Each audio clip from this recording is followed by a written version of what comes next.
Previously on 2 Up and Overloaded. Our final day on our houseboat tour of the jungle of Borneo did not disappoint.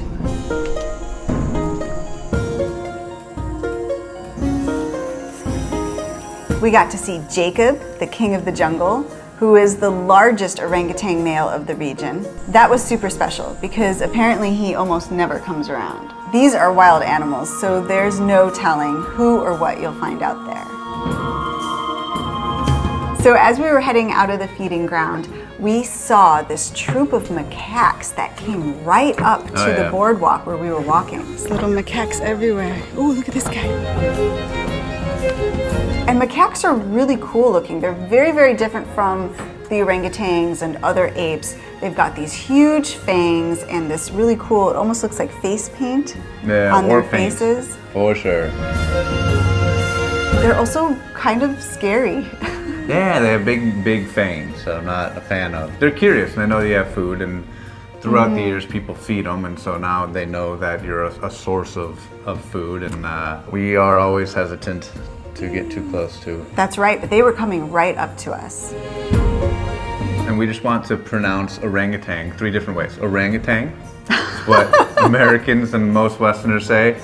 Orangutan, which is how you would say it in Malay. And then, or Indonesian. Or in Indonesian. And then orangutan, which other people have also said. There is no tang. It's not a space drink. True. So just to cover all borders, we are aware that there's multiple ways of pronouncing it. And who knows what's going to come out of our mouth. I make up stuff too. So. But as we pulled away from the historic Camp Liki in Tanjung Puting National Park in Indonesia, we headed down the small black river on our houseboat.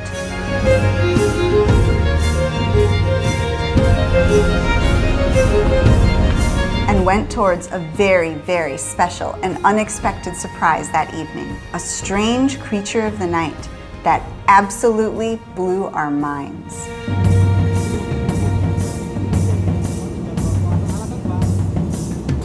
Hey everyone, nice to have you here. We are Tim and Marissa No Tear. I ride in the front and I'm in the rear. We travel the world and we pack too much gear. Oh, all the places we'll go. Through rain and through sleet and through mud and through snow. Oh, all the things we'll see. We've been to a country or 2 or 3. Oh, all the fun we've had. You have you along would make us real glad. So give us a like and hit subscribe to join us along our epic ride.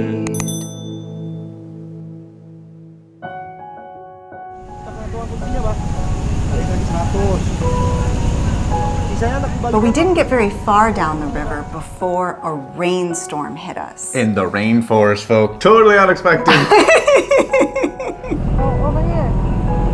But it was nice. It was heavy, but we were under, we had a roof over our head. And it's so refreshing when it starts to rain. That new rain smell is, nice and fresh. It just started raining randomly, like out of nowhere. It's so beautiful. Look at the sun shining through. And these tropical rainstorms are so powerful and they just seem to come out of nowhere. And what was really cool about this one was that the sun was shining through the rain.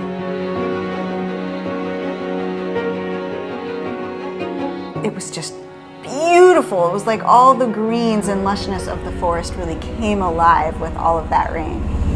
That has to be one of the most beautiful rainstorms I've ever seen. Wow. And then seemingly as quickly as the rain came and did its little, show for us, it dissipated, and we kept on going down the little Earl Grey River, I call it. Ooh, I like that, the Earl Grey River.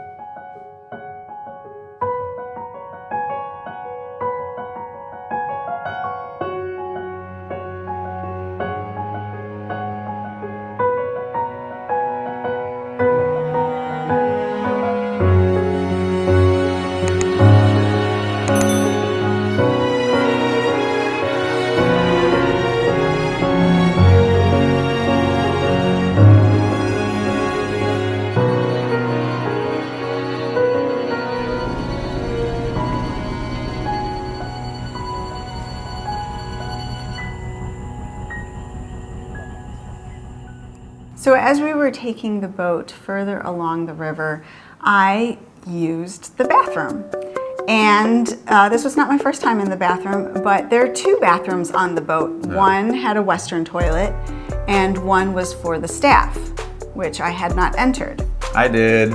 I'm curious, George. I just love bathrooms. Our bathroom was a porcelain Westerner toilet, but like when you flush it, sadly it goes like just right in the river, which... Yeah, and I didn't even realize that, but you discovered that. Yeah, but yeah, then I snuck into the cruise toilet, and all it is, it's like, you know, it's a wooden boat with wooden floorboards, and all they did was cut out a square into wooden floorboards, and like there's the river. Yep. And they just kind of hover and Do their thing. do their thing.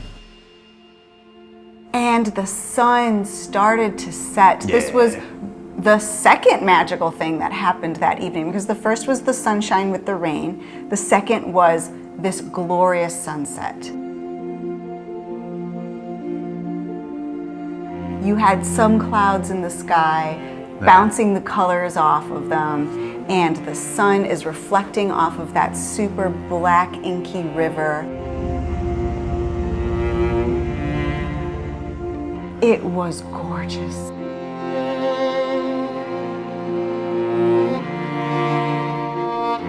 There's this little like wispy Harry Potter hat, whatever you know, I'm not the biggest Harry Potter dude, but the hat that shows what school you went to. Yeah, I know what you're talking about. That cloud was up in the sky. Oh, I see. Yeah.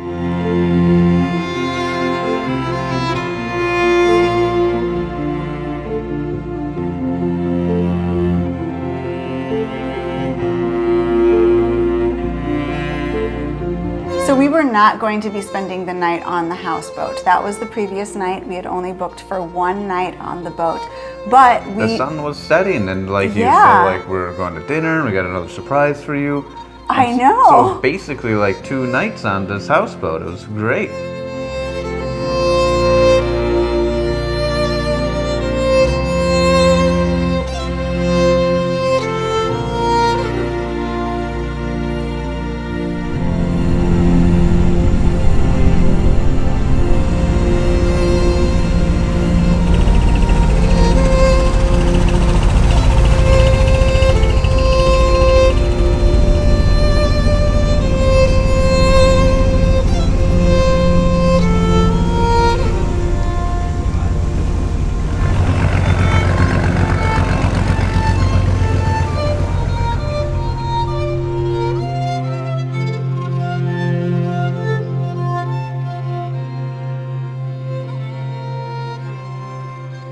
So after the sun set, Rizal, our guide, and the other crew members on the boat told us that they have a special surprise for us. You know, a romantic dinner, candlelight, and he was like, yeah, but there's gonna be lightning bugs. And I was like, Which are awesome. which are, I love them. I mean, they're like little fairies blinking in and out, little tinker bells. But when I think of lightning bugs, I think of like beautiful little distant lights that flash occasionally, Yeah. you know, over the hills in the distance. And I thought, well, that'll be very, very beautiful. No, I was super, super excited. But I was not prepared for what we were about to witness. So I realized that Rizal and the crew were trying to find a specific tree, and they called it the firefly tree. Yeah. And I'm like, well, that's strange. Usually fireflies are just kind of all over the place. But it turned out that this species of firefly just congregate around a specific tree. And so they were searching up and down the banks of the river, and finally they found the firefly tree. It was like, you know, some wizard had put a spell on the tree. I'm not a captain. I portrayed one in the last episode. But like how you park these houseboats is you just kind of ram into the reeds, and then you kind of find Throw a some rope roots somewhere. and throw a rope and, you know, with a tire on it into the jungle, and then you're kind of landlocked. There's no way to follow them with your eyes. No. They're too fast, and they're just twinkling all over the place. It looks like the night sky. It was crazy. Filled with twinkling stars. It looked like a time lapse from the Hubble telescope over the course of 80 million years of galaxies coming in and out of existence at Yes. like high speed. You know, supernova gone, supernova gone. I could just imagine being one of the native people of Borneo and thinking that when I saw this tree, it was completely enchanted by a sorcerer. I mean, this had to be For sure. the work of some sort of magic. This was magic right before my eyes. It's I absolutely couldn't crazy. believe it. I always have like weird dreams of like going back into the past, but with like a Bic lighter, you know, back to like medieval times, and like, you know, they'd be like, what? And I'd be like, yes, I am your overlord. If I fell asleep that night and you woke me up and you're like, Tim, we skipped. In another We dimension. skipped onto the string theory. We're on the string above what we're used to.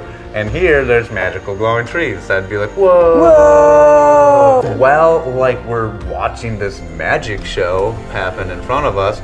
Like they pulled the table up to the front of the boat and like, we're having our little romantic candlelit dinner. Oh my gosh, that was a dinner and was, an evening yeah. to remember for the rest of our lives. It was very cool, and it was with my best gal over here. Aw, thanks. Candlelit dinner, I couldn't have asked for good more. food, not too spicy.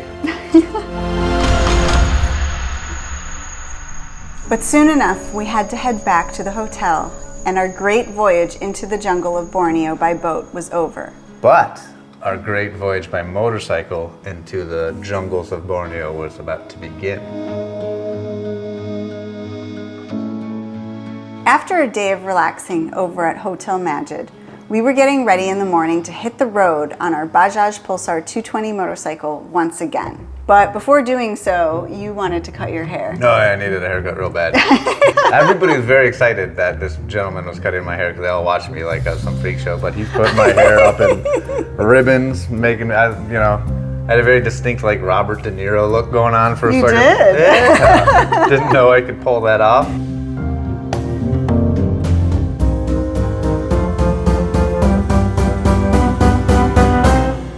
Then we got back after my little hairdo.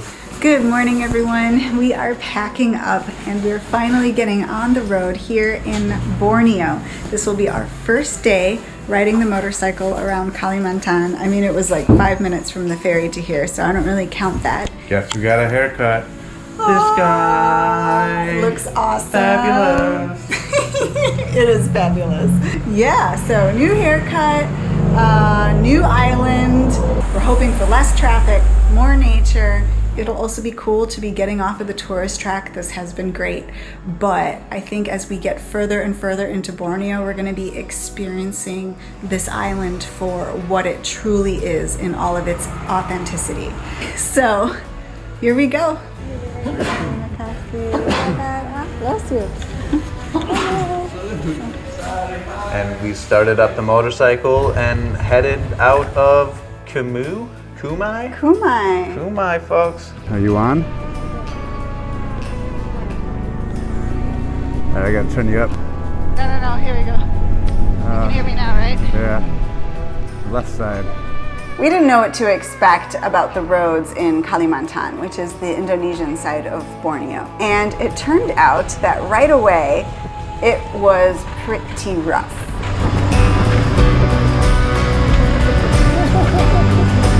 Our motorcycle is not made for these types of potholes and bumps and... Any potholes, any bumps. No. Nope.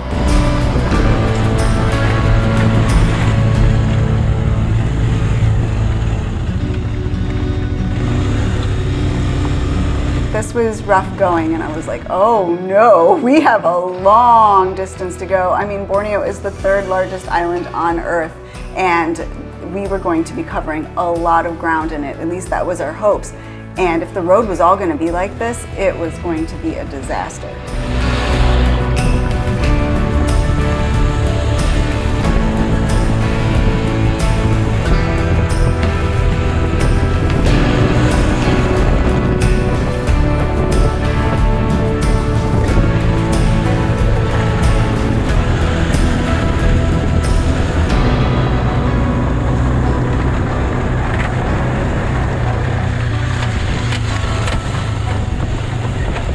but that will all be in the next episode. So thank you so much for watching this one, and I hope you enjoyed it. If you did, please give us a big thumbs up and hit the subscribe button below. And we'll be seeing you next time. Stay safe, everybody.